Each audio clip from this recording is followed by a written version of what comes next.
अगला चैप्टर आप समझ लीजिए, नाउन एंड केस।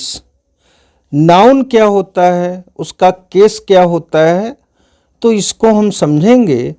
केस की कई मीनिंग है। इंग्लिश ग्रामर में केस का मतलब कारक होता है, केस का मतलब मुकदमा होता है, केस का मतलब होता है बॉक्स या संदूक।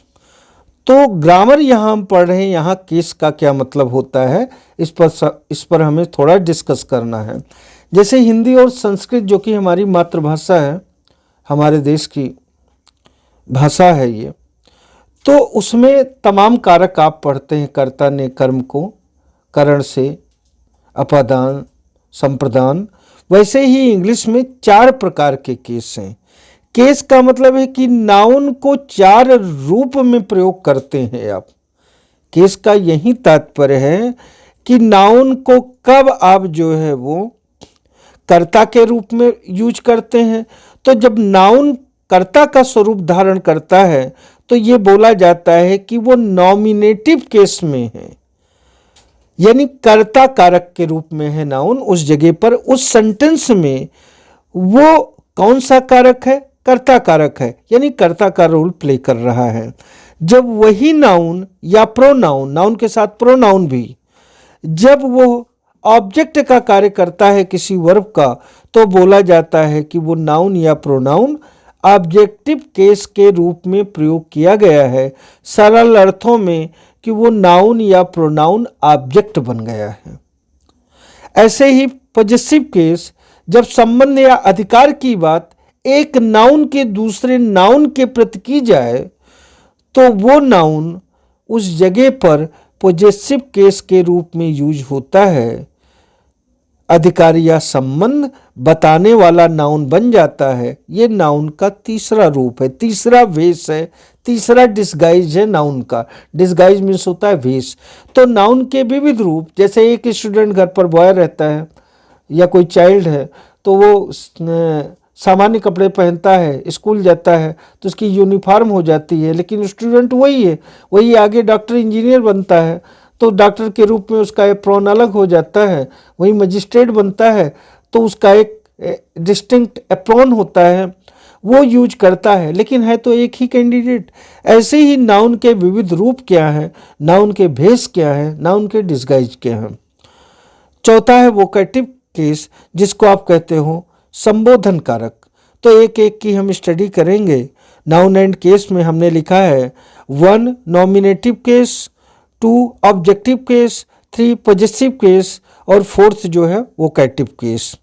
तो यहाँ बात पहले केस की करते हैं, पहले कारक की बात करते हैं। नॉमिनेटिव केस यानी कर्ता कारक, यानी सेंटेंस में जो है, जो वो नाउन या प्रोनाउन है वो कर्ता का रोल प्ले कर रहा है, यानी कर्ता कारक बन गया है। तो जब नाउन या प्रोनाउन किसी वर्ब के सब्जेक्ट के रूप में कार्य करें, जब नाउन या प्रोनाउन किसी क्रिया के कर्ता के रूप में कार्य करें, सब्जेक्ट के रूप में कार्य करें, तो जैसा कि हमने बताया वो नाउन या प्रोनाउन नॉमिनेटिव केस में होता है, कर्ता कारक के रूप में होता है। अब सेंटेंस हमने दिया है एग्जाम्पल, ही हेल्प्ड प्रियंका, और दूसरा सेंटेंस हमने लिखा है ही हैज गॉन। तो पहला सेंटेंस हमने लिखा है ही हेल्प्ड प्रियंका और दूसरा ही हैज गॉन। तो यहाँ पर हेल्प्ड जो है ये वर्ब है, आप सभी जान रहे हैं क्या है, ये वर्ब है। और इसका नाउन क्या है, इसका सब्जेक्ट क्या है, ही है। और ही क्या है, ही जो है प्रोनाउन है। ही जो है वो नाउन ना होकर के प्रोनाउन है। तो यहाँ पर ही सब्जेक्ट है जो कि प्रोनाउन है, और हेल्प्ड क्या है, वर्ब है। हेल्प्ड वर्ब के सब्जेक्ट के रूप में ही आया है, तो ही यहाँ पर कर्ता कारक के रूप में प्रयोग किया गया है, सब्जेक्ट ये बनाया गया है। अगला सेंटेंस है ही हैज गॉन। तो हैज जो है हेल्पिंग वर्ब है, गॉन जो है वो मेन वर्ब है, यानी दोनों ये वर्ब है। अब इसमें सब्जेक्ट क्या है, ही है। तो ही क्या है, प्रोनाउन है। तो ही जो कि प्रोनाउन है वो किस कारक में प्रयुक्त हुआ, कर्ता कारक में नॉमिनेटिव केस में प्रयुक्त हुआ। अब नेक्स्ट है, दूसरा है ऑब्जेक्टिव केस।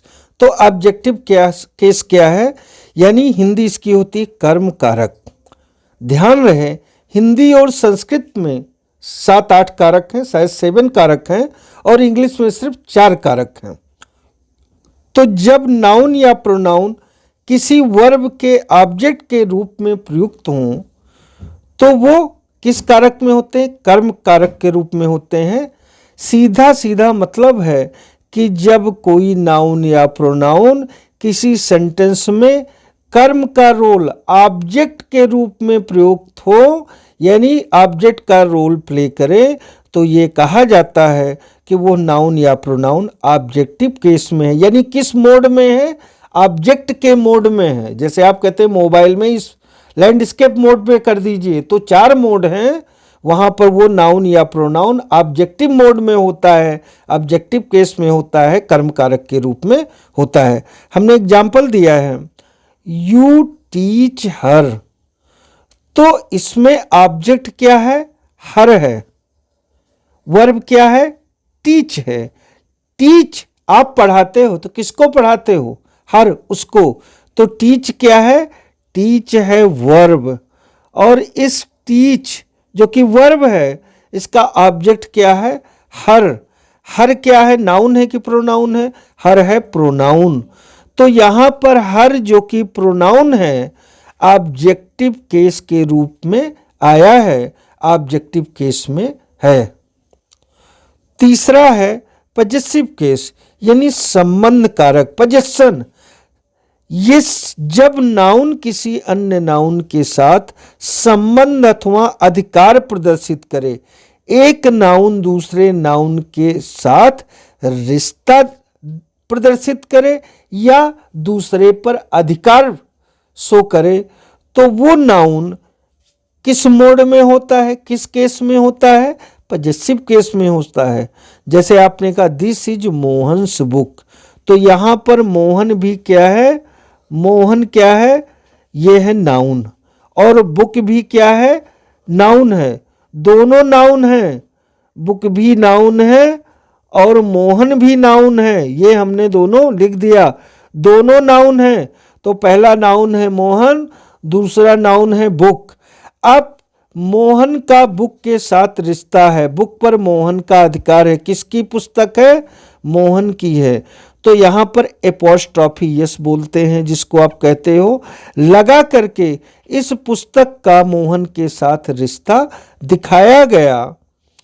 तो ये शब्द जो है वो जो मोहन है जिसमें एपोस्ट्रॉफी लगा हुआ है, ये किस केस में हुआ, पजेसिव केस में हुआ, जो है वो संबंध कारक के रूप में प्रयुक्त हुआ।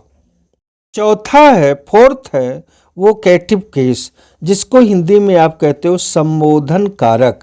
संबोधन मीन्स होता है संबोधित करना, एड्रेस करना, बुलाना, किसी की तरफ मुखातिब होकर के उसको आवाज देना, तो ये संबोधन के लक्षण हैं। बुलाना, संबोधित करना।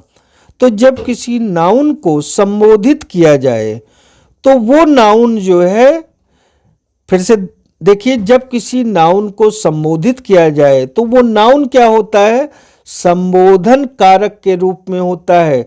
यानी उस नाउन का मोड क्या है, संबोधन है, वो कैटिव केस है। जैसे एग्जाम्पल हमने दिया है, पहला एग्जाम्पल है कम हियर मुकेश। तो आप क्या कह रहे हैं, मुकेश आओ, यहां कॉमा लगेगा, तो किसको बुला रहे हो आप, मुकेश को। तो मुकेश कौन से कारक में हुआ, संबोधन कारक, यानी वोकेटिव केस में हुआ। आपने कहा आर यू गोइंग ब्रदर, क्या आप जा रहे हो भाई, तो यहां पर ब्रदर क्या हुआ, वोकेटिव केस में हुआ। किस कारक में हुआ, वोकेटिव, संबोधन कारक में हुआ। ब्रदर शब्द का प्रयोग आपने संबोधन कारक के रूप में किया। आगे जो है हम रूल दिखा रहे हैं, रूल बता रहे हैं, समझाने की कोशिश कर रहे हैं कि जिन पर क्वेश्चन रेज किए जाते हैं कॉम्पिटिटिव एग्जाम्स में या एकेडमिक क्लासेज में भी, तो नॉन लिविंग थिंग के साथ एपॉस्ट्रॉफी एस के प्रयोग की बजाय ऑफ का प्रयोग किया जाता है।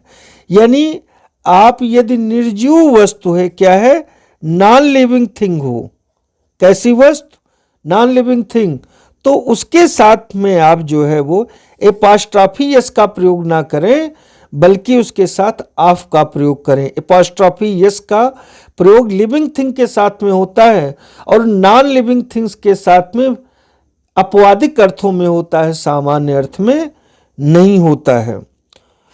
तो एग्जाम्पल लिया है हमने, the trees leaves are green. इसका अर्थ हुआ पेड़ों की पत्तियां हरी हैं।